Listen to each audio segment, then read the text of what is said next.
81 সমান a to the power b হলে 4a - 3b এর মান কত? 1 নম্বর 9, 2 নম্বর 1, সি 4 আর ডি নম্বর 0। তো 81কে আমরা এভাবে লিখতে পারি, একটা 3 27 9 3। এবার 81 সমান 3 টু দি পাওয়ার 4 লিখতে পারি, আবার 81 সমান 9 স্কোয়ার লিখতে পারি।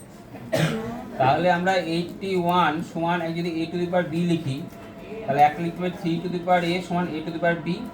আবার 81 সমান a to the power b লিখলে 9 স্কোয়ার সমান a to the power b লিখতে পারি। তাহলে এই হিসাবে অঙ্কে a সমান কত? 3 আর b সমান কত? 4। আর এই হিসাবে অঙ্কে a সমান কত? 9 আর b সমান 2।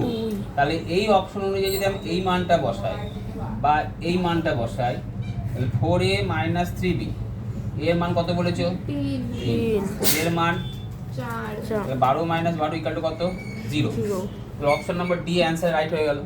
যদি আমি এইটা বসাই 4a - 3b তাহলে এর মান কত? এর মান 36। 4 × 9 - 3 × 2 তার কত? 36 - 6 = 30।